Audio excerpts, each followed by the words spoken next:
Et sur ça, je souhaite absolument présenter Caroline Cozy, fondatrice de Gouvernance au féminin. Caroline, merci beaucoup.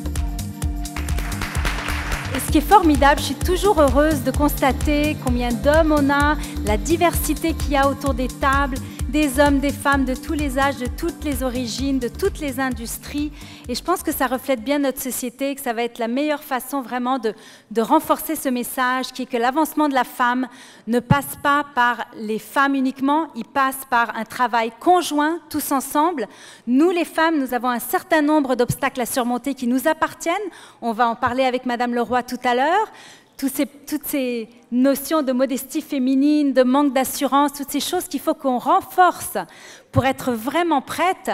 Mais vous, les hommes qui êtes ici, et il faut aussi que vous ameniez le message à l'extérieur, vous, les hommes, vous êtes ceux qui détenez encore le pouvoir et qui êtes en mesure de faire une différence, d'ouvrir la porte aux femmes, pas simplement parce que c'est la bonne chose à faire, parce qu'on vous le demande, mais aussi parce que vous comprenez l'importance d'avoir plus de femmes dans les organes décisionnels, puisque toutes les études le démontrent, nous renforçons, notre présence renforce la performance financière des entreprises. Donc c'est vraiment un mouvement de société, c'est vraiment qu'ensemble, on veut que les entreprises soient plus fortes, que l'économie du Québec soit plus forte. Anne-Marie Leroy, qui est de nationalité française, a été nommée première vice-présidente et conseillère juridique du groupe de la Banque mondiale en mars 2009. Alors, Madame Leroy, merci d'abord d'avoir pris le temps de venir exprès de Washington. Ça fait quelques heures que vous êtes arrivée à Montréal. Tout d'abord, merci de m'avoir invitée. C'est un plaisir et un honneur, et je dois dire que c'est très impressionnant de voir autant de monde. Et c'est relativement intimidant, en fait, de devoir parler de soi devant autant de monde. J'aimerais revenir à Anne-Marie Leroy, bonne élève. Oui. Bonne élève. En gros, oui. Et j'aimerais revenir à ce que vous avez répondu à votre père quand il vous a demandé ce que vous comptiez faire maintenant. Alors, après le bac, oui. J'ai dit que je voulais être secrétaire trilingue. Maintenant, vous avez eu un père qui n'avait pas forcément lui-même eu une carrière fulgurante, votre mère non plus, donc d'une famille relativement modeste, qui ont eu une fille qui semblait briller au niveau de ses études. Et là, c'est votre père qui vous a poussé. Donc ça a été probablement le premier homme dans le cheminement à avoir fait une différence, parce qu'il vous a remis un pamphlet, si je ne m'abuse, de Sciences Po, en disant « Je passais devant, j'ai pris la brochure, tiens ma fille, tu devrais aller faire Sciences Po ». Un petit mot sur ma mère d'abord. Ma mère m'avait inculqué très jeune, parce qu'elle-même avait dû s'arrêter de travailler à cause de la naissance d'un fils handicapé. Et elle m'avait inculqué très jeune l'idée qu'une femme doit travailler, ne doit jamais s'arrêter. Elle considérait qu'elle avait fait une erreur, elle n'avait pas eu le choix en fait, mais à l'époque il n'y avait pas d'autre solution, mais elle considérait qu'une femme ne doit jamais s'arrêter de travailler sous aucun prétexte. Elle m'avait toujours dit, il faut avoir la possibilité de partir, il faut pouvoir envisager qu'ils partent, et il faut penser aux accidents de la vie. Les veuvages, ça existe, les accidents de santé, ça existe, une famille a besoin de 2 salaires. Donc ma mère était très ferme là-dessus, et donc au moins je voulais être secrétaire, mais je n'avais jamais envisagé une seconde de me marier, d'avoir des enfants et de ne pas travailler. Ça, c'était pas envisageable. C'est ne vous sentez pas coupable. Vous avez ressenti la même chose, hein. Je pense que vos fils vous disaient, mais pourquoi maman, tu n'es jamais celle qui est bénévole ou volontaire pour nous accompagner en autocar à une sortie? Oui, les enseignants qui organisent des gâteaux, des petites fêtes à 3 h de l'après-midi, on connaît, hein. Elles connaissent. Les femmes qui s'arrêtent de travailler à ce moment-là sacrifient le moment de leur carrière où elles ont le plus d'opportunités et le plus de chances. Elles ne retrouveront jamais cette période-là. Et elles la sacrifient pour une période très, très courte dans la vie de leurs enfants qui n'est même pas forcément... et ce n'est pas forcément ce qui sera le plus important. Ce que je vois aujourd'hui, j'ai élevé 2 garçons, ce que je vois aujourd'hui, c'est que la manière dont ils se comportent avec leurs compagnes est remarquable.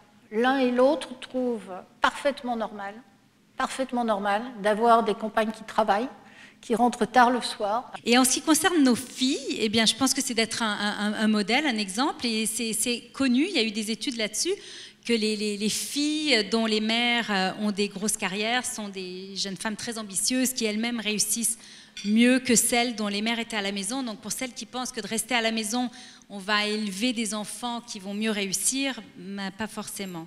Il y a des études qui ont été faites en France qui montrent que les enfants des mères qui travaillent réussissent en moyenne mieux à l'école que les enfants des mères au foyer. Votre mari a quand même eu une décision à prendre assez importante il y a quelques années au moment où vous étiez nommée première vice-présidente de la Banque mondiale, alors que lui était numéro 2 ou numéro 3 de EDF, de l'électricité de France, qui est notre Hydro-Québec, et qui avait une décision à prendre quant à savoir si on reste en France ou on déménage à Washington. Il a dit on y va. Un autre homme qui a marqué votre parcours aussi, dont on a parlé, c'est Lionel Jospin.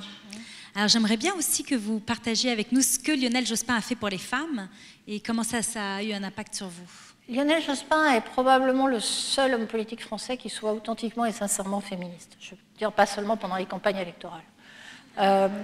Il a d'ailleurs il a été marié 2 fois, ses 2 épouses étaient des féministes militantes. Donc c'est un vrai convaincu sur ce domaine-là, et chaque fois qu'il a été en position de responsabilité, à la fois comme ministre de l'Éducation nationale et comme Premier ministre, il a systématiquement promu des femmes. Il était connu au ministère de l'Éducation, on me l'a raconté quand je suis arrivée, parce qu'en fait c'est à ça que je dois d'être arrivée au ministère. Il s'est assis à une réunion de ses directeurs, une table avec une quinzaine de personnes autour, et il les a regardés, il n'y avait que des hommes autour de la table. Et il me dit, on me dit que 75% du personnel de mon ministère est féminin. Elles sont où? Et dans les mois qui ont suivi, tous les départs, etc., ont été systématiquement des femmes jusqu'à ce qu'il ait atteint la parité. Quand il a été Premier ministre, si on lui présentait des nominations, il ne regardait même pas la liste s'il n'y avait pas au moins une femme dans les candidats potentiels, au point qu'il nous a posé un problème vers la fin, parce qu'il est resté Premier ministre 5 ans, on avait épuisé le vivier. Et donc, on n'arrivait plus à dire, monsieur le Premier ministre, on n'en a plus. On est désolé, mais il fallait se battre. Parce qu'évidemment, le problème quand vous partez d'une situation qui est très déséquilibrée, c'est que votre vivier est faible. Et donc, vous l'épuisez assez rapidement. S'il n'est pas alimenté en permanence par le bas, par des gens qui ont la même politique, vous arrivez au bout d'un moment où la haute fonction publique, pas très féminisée, vous cherchez des gens pour nommer à des postes de direction et vous avez vite épuisé les potentialités. Donc, au bout de 5 ans, on avait un gros problème, il fallait qu'on se ligue à chaque fois pour lui expliquer, et à chaque fois, il grognait en disant « vous n'avez pas cherché assez ». Donc, et il a joué un rôle très important, et c'est lui qui m'a appris, en fait, que si vous ne faites pas attention en permanence, ça n'arrive pas. C'est-à-dire que la parité n'arrive pas sans proactivité de la part de ceux qui sont chargés des promotions et des nominations. Je l'ai vu parce que quand il a cessé d'être Premier ministre, en l'espace d'1 an, pratiquement toutes les femmes qu'il avait nommées se sont fait éliminer par le gouvernement qui a suivi. Je pense que pour vraiment accélérer les choses, des quotas seraient bienvenus, et je sais qu'il y en a probablement tout à l'heure qu'on va vous donner le micro qui vont m'expliquer pourquoi ils ne sont pas d'accord avec les quotas, que peut-être qu'on va avoir l'impression que des femmes sont nommées parce qu'elles sont des femmes, ou que peut-être des femmes incompétentes seront nommées, mais le jour où une femme incompétente sera nommée dans un poste important, je pense qu'on pourra commencer à parler d'égalité. Mais en attendant...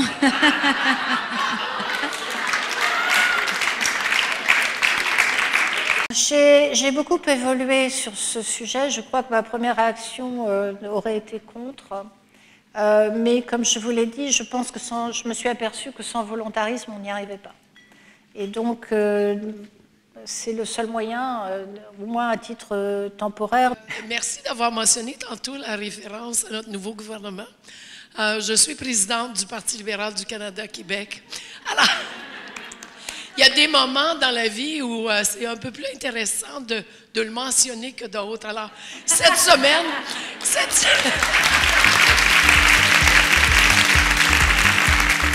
Je vais vous demander de remercier très chaleureusement avec moi Anne-Marie Leroy d'avoir pris le temps de venir de Washington pour cet événement. On va l'applaudir très chaleureusement.